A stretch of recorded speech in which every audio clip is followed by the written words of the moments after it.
Welcome to Better Sex, where you get the information and inspiration to create and enjoy your best possible sex life. Join your host, sex therapist Jessa Zimmerman, as she brings you expert guests, helpful tips, knowledge, and strategies to improve your intimate relationships.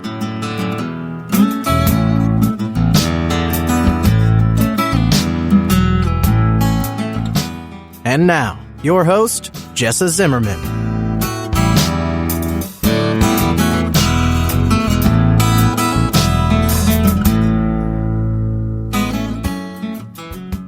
Hey, it's Jessa. Welcome back to another episode of the Better Sex Podcast. So glad you've tuned in and are choosing to spend a little bit of time with me. Today's episode falls into, I guess, the pillar of intimacy with ease that I think of as a line, right? Where you learn to be a really good partner, teammate with your partner, where you work on communication, where you build trust, where you commit to a win-win, right? Where you're on the same page, on the same team, which is such a crucial part of, any relationship really, but it's certainly a part of creating a thriving partnership, creating a sex life that's going to be easy and fun for both of you, right? You've got to be teammates. You cannot be competitors or opponents. And Dr. Gina Senarighi joins me today. We actually went to grad school today. It's really fun to reconnect with her because we haven't spoken in a few years now. And she's published a book called Love More, Fight Less. And we cover a lot in this interview because we're talking about all kinds of relationships. What's it mean to be an expansive relationship? How do you expand yours beyond where you might have found yourself these days? We're talking about building intimacy and what that takes, what intimacy even is. How do we grow that with our partner? And then tying that to communication, which is so crucial in terms of developing a partnership, right? And really having your relationship thrive. So we're all over the place with this stuff. I hope you get a ton out of the show and that you really enjoy the conversation.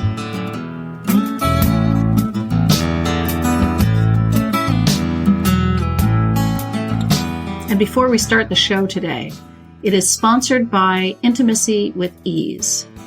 It's a method to help otherwise happy couples achieve a sex life that is easy and fun for both of them, so that you can actually just enjoy your sex life with zero stress. For more information, if you want to watch a brief little training video that's available, all of that, go to intimacywithease.com.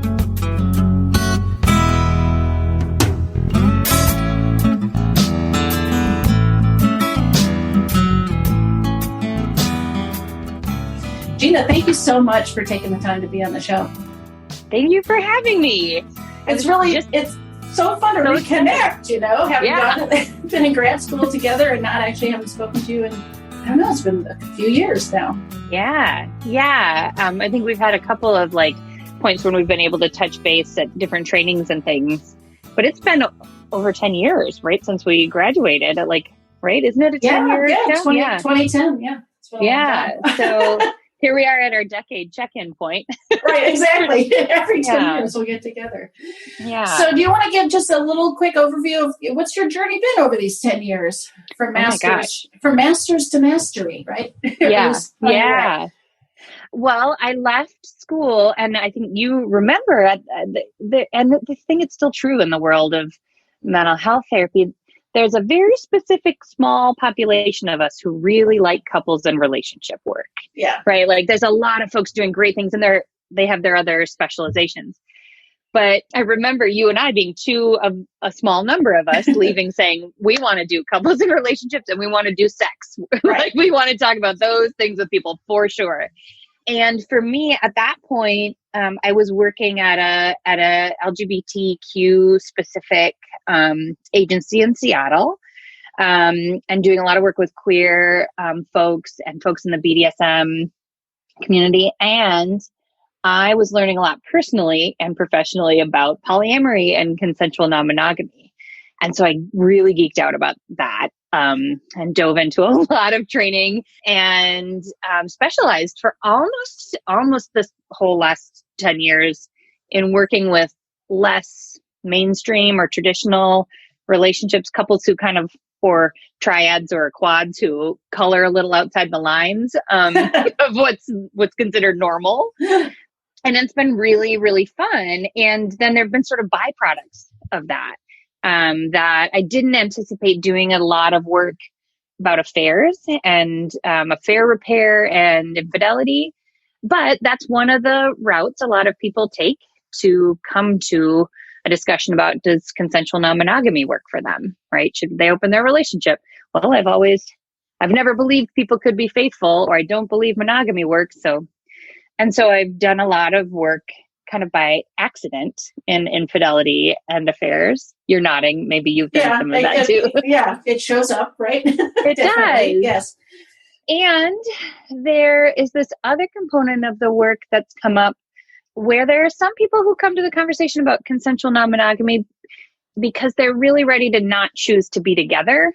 And it's not even so much about opening our relationship. It's about like separating and detangling our relationship in some ways, right?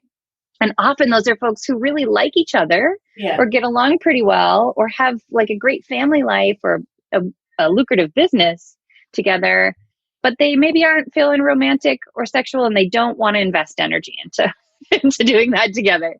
So that has then like grown into this other component of my work that's been a lot of something called discernment counseling, where people are deciding if they want to stay together and do some work on all these components of their relationship, or do they want to separate in some ways and create more individual paths.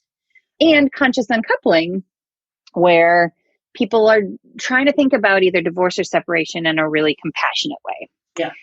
So those were kind of two byproducts of this work that I didn't anticipate going into it, but has certainly been a large component of the work that I've been doing. Can I tell you one more part that's come up more recently? I really like, one other thing that has happened is I get a lot of folks who maybe monogamy is the best option for them, but they want to at least have a discussion about what do we do when there's somebody one of us has a crush on, or one of us gets inspired, or how do we make sure we have really fulfilling, deeply intimate friendships that don't threaten our relationship. Often they're folks who are on a second marriage or have come out of a long-term relationship that maybe didn't support their whole complex self in relationships. So they're wanting to do that. And that's really fun because it's super proactive. These are folks who are like, okay, I've learned some things in my last patterned relationship. What do I want to do now? And that's pretty fun setup work or like proactive work with people about relationships. Yeah. Did I answer your question? What have I done for 10 years? Not that you've been busy at all or anything, because I know that's even only a slice of what you've been doing. But so does this lead into what you put on your website now about expansive relationships? I mean, I'd love to hear a little bit about that terminology and the journey towards that, as opposed to non-traditional or whatever else people might say. Well, I've always struggled with what do I call this, like coloring outside the lines group of people that I work with, right? Because it's a quite diverse group of people. It's sort of like folks who either explicitly or accidentally find themselves outside of a norm, right? Right. And it's really hard to define that without normalizing certain behavior as like, this is, being heterosexual and monogamous is the right way to do relationships. I'm going to center that if I say alternative, because it's alternative to that, right? Yeah. And so I've always kind of struggled with what to call that. And very recently, right around when the book was getting published this year, I had this realization that most of what I'm doing, even if it's the discernment work or uncoupling work with people, or even working with folks who choose to stay monogamous, is about kind of expanding our relationships to include more of our whole self and really support all of these intimacy needs that we all have, not just sexual intimacy and not just romantic, but our emotional intimacy needs, our intellectual intimacy needs, right? And so for some people that expansion means like expanding beyond being two of us in relationship. We're going to be polyamorous, or we're going to have a threesome. So sometimes it's like sexual expansion, or there's lots of things over there we can do, right? Right. or it's an expansive, like, oh, we have become so enmeshed the two of us that neither of us see our own friends anymore. And I haven't invested in my hobbies a long time. So we need to expand from that, like we are everything to each other all the time, to how do we create a little bit more room for us to nourish our whole selves, right? Or even expanding, like we've realized the agreements we had together, our commitments don't work anymore for us. And maybe we want to divorce or separate or co-parent and nest in some really kind way. How do we expand this relationship for a lot more autonomy and individual living and still maintain some loving connection or trustworthy, reliable commitments to each other? Like, I'll still pick up the kids at 3 and you can, when I say I will call the landscapers, I will call them for us, right? Like there are ways that we still show up for each other. Yeah. So I love that idea of expansion and expansive relationships. It's not like a great SEO term. Like not a lot of people look for it that way. Right. That's not their Google search query, right? Yeah. But I've landed on that, and it feels like a really lovely way to encompass a lot of the work I do with people. Yeah. What do you think goes into, it's sort of a big question, but what constricts people? I think of that as sort of the opposite of expansion, is constricted. And like how... Oh, good question. What are you saying that are some of the blocks to expansiveness or caught people in such a small, tight, enmeshed place? Well, we're all loaded up with stories, some of them from outside of us and some of them we create all on our own, right? But when I say stories, I mean like our society teaches us a lot of things about what is right or wrong or good or bad or healthy or unhealthy in relationship. And some of those stories aren't accurate. Or helpful. And they certainly aren't custom tailored, right? Like each of us are individual people with our own histories and eccentricities and we so we need different things. That kind of cookie cutters, one social construct of what relationship is, doesn't always fit for everybody in the exact same way. So one part is kind of unpacking some of those stories about, like I have lots of couples who identify as heterosexual, but they have a threesome every so often with a same-sex partner, and so that doesn't quite fit within the cookie cutter normative, like we only have sex with one person of the opposite gender who we are committed to norm, right? Yeah. After a certain amount of time, right? Like there's a whole bunch of stories about who, when, and where we have sex. Right. So the stories limit us, right? They can box us in potentially. Yeah. And then I learned some of those explicitly or implicitly from my family growing up or from my community growing up. And I teach myself some of them, right? So I have experiences through my life that I begin to create stories about, right? Like, so I make a mistake in my friendships in elementary school, and I'm socially kind of shamed about it. I start to think, oh, these behaviors that I had aren't safe or might lead to hurt, and I'll avoid them moving forward, when maybe it was that context, or maybe it was that age group, or maybe it was that day. And if I start to get curious about those stories, I can kind of unpack and be a little bit more intentional about how I'm relating and showing up authentically with people now. Because sometimes the stories work okay, right? Or it might not, it's just that there's these default, I talk about this in the book a little bit, like we get settled into these sort of default settings that we don't really think about how we operate with other people. And that doesn't mean they're right or wrong, but the less we think about them, the more likely we are to do harm or carelessly, ignore ourselves. When you ask about what constricts us, over compromising myself or not listening to my voice, is certainly part of that, right? I think of it as it can be so hard to see the water we swim in. Fish are not aware of the water. So it's like, if we don't, sort of step back and think about what are we swimming in? How is that shaping us? Like what's on autopilot, really, as opposed to challenging some of this. Yeah. And just because we challenge it doesn't mean we have to scrap it, right? Right. But let's at least look at it and explore it and check out, does it still fit for me? I mean, so often, I'm sure you see this too, folks kind of get into setting up their norms somewhere in the first year or two of their being together in relationship.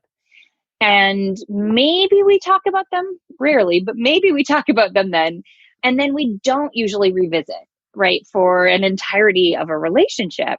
And I think a lot of the work in coming into couples work is looking at what are those defaults, and are they working for us? Do they need adjustments? Can we custom tailor this to fit this era of our life? Because just because it fit when we met doesn't mean it still fits now. Right. It's its own form of discernment counseling, I guess, right?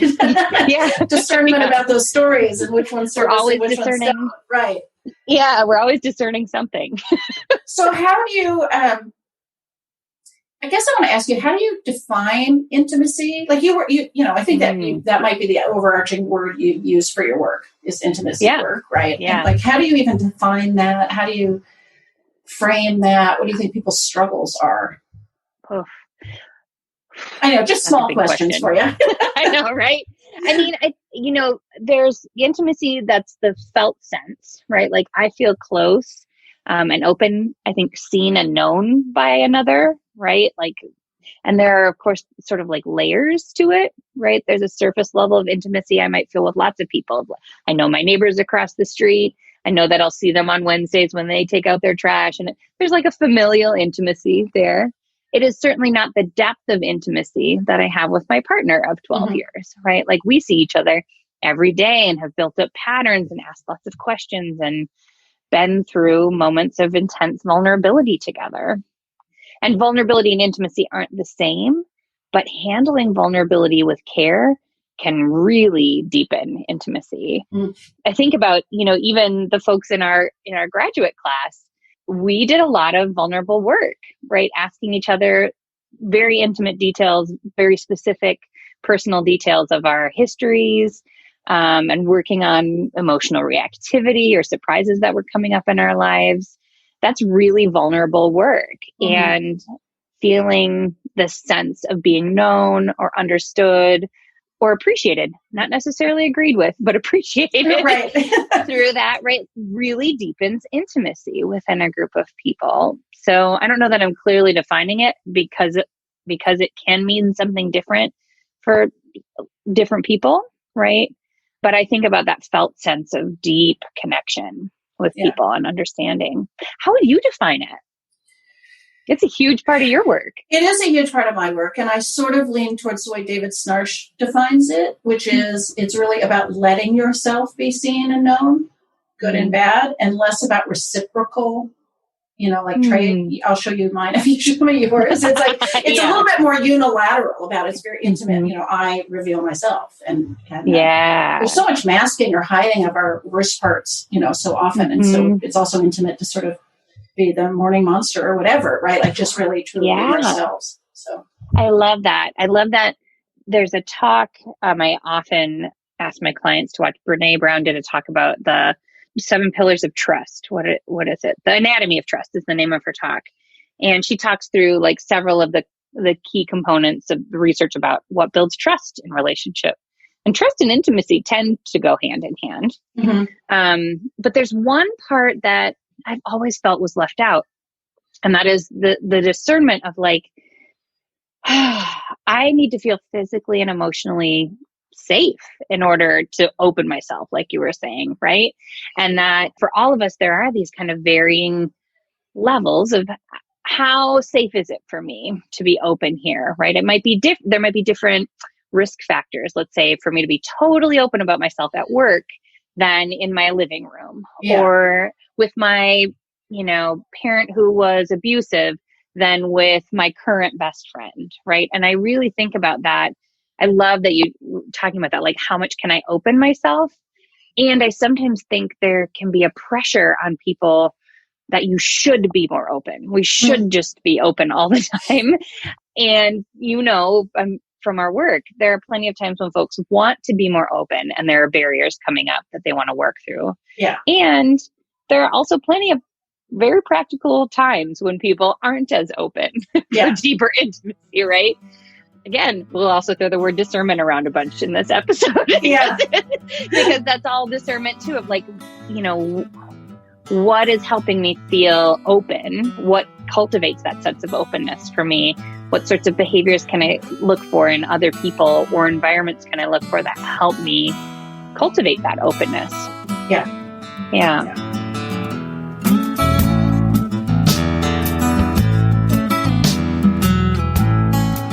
Okay, we're going to just take a short little break here, and I want to let you know about Intimacy with Ease, the method that helps otherwise happy couples create a sex life that is fun, easy, light for both people. So if you are an otherwise happy couple, if sex is the elephant in the room or sex is the little bit of the challenge for you guys, you may want to check this out. You can go to intimacywithease.com and you'll see information there. You'll see short videos. You'll have access to a full webinar about it, all kinds of information to let you know if this would be the right thing for you.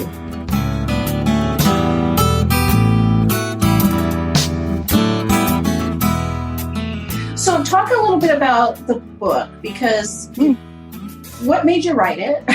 I guess. Where did that come from? And it's got a real focus on communication, right? I mean, I know, we both know this as couples counselors, like almost everybody comes in saying, we need to work on our communication. It's a communication skills issue, which is related, I think, to the actual work and important, but it's often something beyond that they need. But anyway, the starting point is often communication. Right? So absolutely. Yeah. And, So everyone comes in needing better communication skills. I have referred clients to lots of different books and tools over the years, and I've created my own over the years. And often folks are there. I just see a lot of need for people that want actionable steps in like bite size, 5 minutes, 15 minutes sort of activities they can do to help just tune up. Right. Like when we talk about the couples who are actually doing pretty well, but there's that one tricky argument they get into, or they're doing pretty well in general, but when this one sexual disconnect happens, it's so tricky to work through. And so I put together 30 of my favorite kind of go-to activities and tools that I walk people through. So almost like a worksheet. And gave a little taste of like the theory of how this works or why this works. And then because I just wanted more resources out there, frankly, that was a big part of it. And then the end of it comes around, the publisher asked me to come up with some sort of like case studies, almost examples of how people might apply the tools, because the other thing that happens, this, is so often people say, we're the only ones. Are we the only ones we must be the only people who struggle with this, right? Yeah. And all too often, that's not the case, right? Like the struggles are really pretty well shared among a lot of people, or there's huge similarities. And so that last section, largely my motivation was to help people know they're not at all alone in these struggles. Most of us don't get great skills training in how to communicate in relationships. So, here's some ideas and tools for your own. Yeah. It's funny. I'm hearing a lot of the same things that went into writing my book. One of the things I say over and over and over and over to people, and how can I point them to a resource and then actionable steps. That just seems so important to me, right? Like this change is not just theoretical. It doesn't just happen like sitting on our couch and talking. Right? Yeah. They do things. Yeah. And so often, like, there's so many great theory books out there that are rich and can be very validating for people. But I see more often than not, folks don't read a whole book, or they might maybe on audiobook during their commute, right? Like, it's not the same as actually having like a workbook, action steps that they can apply, which is kind of relieving, right? Like you see yourself and your partner work through something. Okay, we're both invested in this. There's like a little relief there, like, oh, we're both showing up. We can do these hard things. And for a lot of folks, it's a nice complement to actual couples therapy or relationship coaching too, to have something at home to be working on in addition to what you're working on with a professional. Yeah. And so this may seem like an obvious question. I'm trying to think of the listeners here too, but tie this together. Your book focused on communication skills and practices and deepening intimacy, or increasing the safety that one might need to be able to open up more, right? These are directly related, it seems to me. Yeah. Yeah. I mean, we are trained in communication from very early on in our families and our schools and our early life relationships, our first crushes and our dating relationships. All of those are teaching us little lessons And so they create our default settings, right? That we go forward with in relationships. I assume if we've been on 3 dates that we are exclusive and we're not having sex with other people. And we will likely be looking at moving in together. Let's say this is my norm, my expectation, my default. We'll likely be looking at moving in together by the end of next year. Your norm and default expectation settings might be very different, right? Like we've been on 3 dates together. That was a fun time. I hope we go on another one, right? Like maybe right. Maybe we will, maybe we won't. Yeah. Yeah. And if we're dating each other, that could lead to some conflict if we're, because so often we go forward with our default settings, assuming everyone else is running with the same defaults as ours. Right. And in relationship, that's just not the case. We choose people who have sometimes very different settings than our own. And communication is how we bridge that gap. And I do a lot of work around, physical intimacy with people. And still, even when folks come in looking for work around sexual issues that might come up in a relationship, 9 times out of 10, they're telling me communication is also something they've identified. And 10 times out of 10, I can help them find some way that their communication could just use a tune-up, right? Right. Yeah. And I guess I see people, they come in all over the map. Some people have very, very strong communication skills and some people really don't. And what I mean by that is sometimes people are communicating in such a way that they're even causing harm. They're causing disconnection and defensiveness. Like it's so hard to work as allies that way. It's fundamental in terms of building intimacy that you can treat each other, respectfully, with compassion, all those things. And our communication is so important for that. Well, and so often our communication gets mixed up in our emotional reactivity. Yeah. So the publisher actually asked me to start right out the gate in the book with communication skills. And I made them let me add a section in the beginning about self-awareness and regulating intense emotions, because I see so many people who are great communicators, or they've been to tons of couples and relationship therapy and workshops, and they really do know the skills and the theory so well.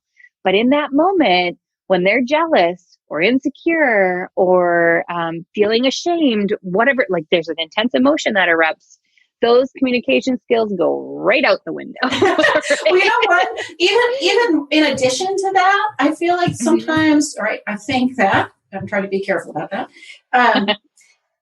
You can use the right words and the communication formula and say something, but if you're feeling something different, if that's not where you're coming from or where somebody is in their heart, those emotions, something different is going to get communicated, right? So it can't be just formulaic, like I'm just going to use I statements if I can still manage to communicate, energetically that it's you, right? So that emotional regulation is so important. Yeah. And when we come back to looking at what intimacy means, I think about there's a recipe. I felt like we practiced a lot in our graduate program, looking at the more specific I am about what I'm saying, right? So instead of this feels good, saying I feel really comfortable right now. I got a new chair. And I'm feeling more supported having this interview with you than I have felt in a long time. Wow, that is way more detail, right? Yeah.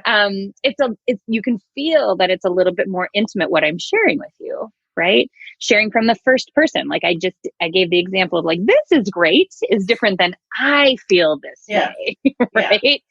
Yeah. So getting specific and personal, direct and present that's sort of a recipe I use with a lot of people to help break down how can we build more intimate connection with each other. And those ingredients work in a sexual context. They work over dinner. They work in the morning when I'm brushing my teeth next to you, right? And they worked in our graduate cohort. I mean, as I say, it probably works with your children, with your coworkers, right? Communication is sort of across the board. It's going to be different with our partner or different topics, but the skills are important everywhere. Yeah, absolutely. So are you willing to share maybe your favorite exercise from the book? Do you want to, or maybe I won't make you pick a favorite. It's your children or something. Right? That's the first one that occurs to you that you would like to Yeah. I mean, I think in the beginning, there are several reflections that unless folks have done a fair amount of therapy, it's not likely you've really thought through some of these, right? So when we look in communication, some of what we look at and building trust are clarity of boundaries, having a clear and compassionate accountability process, trust and stability or reliability in relationships. And I started the book by asking folks to think about what lessons did I learn about boundaries from in my family of origin? What did my parents model for me about reliability and stability in relationships? What did my parents model for me about trustworthiness, right? What were the overt and covert lessons I got about being accountable in relationships? And, for a lot of folks I've worked with over the years, as we start to unpack some of those lessons, it's no surprise. Those are themes that are coming out in my current partnership, right? Yeah. Several of them, if not all, but many of them are key lessons I've learned that created these default settings. And simply having the awareness of them helps me start to sit in more intentionality of like, I'm doing that thing. My mom taught me boundaries work this way. Now I'm expecting that in my marriage. I can at least name like, that's my default. Helps me know it's not the only way to be, right? It's not necessarily the right way to be, which is an important lesson for me personally. It's not always the right way to be. And it's not the only way. Helps me have a little bit more room for curiosity and adjustment or to work with my partner around that. Yeah. So I like that. I like starting there. And I think unpacking some of those early life lessons really does help us have clearer perspective about what's driving my actions and my interests now as an adult. Yeah. So where can people find the book, find more of what you have to offer? How do they reach out when they're inspired by this episode? Well, they can find my book anywhere you find your favorite books. It was Penguin Random House published it, and they are kind of a big publisher, so it's all over the place. It's on Amazon. It's at Powell's. It's my favorite indie bookstore where you find your books. And you can go to Penguin Random House to find which local seller near you might have it. I like to support the local businesses when we can. Yeah. And then if they want to find me, my website's heygina.com. And I also have another that's non-monogamous.com, where folks who really want to focus on that specific conversation can find me there. But either way, Hey Gina or non-monogamous, they'll find me. And then I too have a podcast called Swoon that where a colleague of mine, Julie Jeske, and I talk about sex and relationships and intimacy. And so wherever folks find their podcasts, they can find Swoon and find me there. Wonderful. Well, thank you so much for taking the time. Thanks for having me. It's really fun.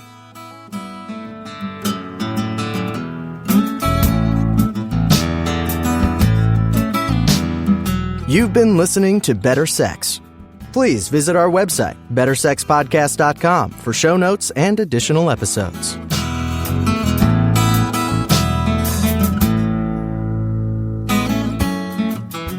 And that's a wrap for today. I really hope you enjoyed the episode.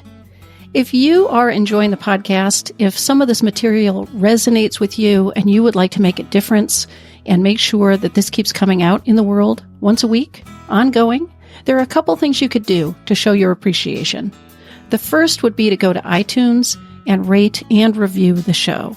That really helps us be found by new listeners when you review the show on iTunes. You can find a link at bettersexpodcast.com/iTunes. The other thing I want to invite you to consider is becoming a Patreon. For a small monthly pledge, you get some benefits. So for $2 a month, you get advance access to every single episode. For $5 a month, you get a chapter of my upcoming new book. And for $10 a month, I host quarterly get-to-know-you and question-and-answer chats over the web, and you get invited to that. I would love to have your membership in that, become part of the Better Sex family. You can find a link at bettersexpodcast.com/Patreon, which is Patreon.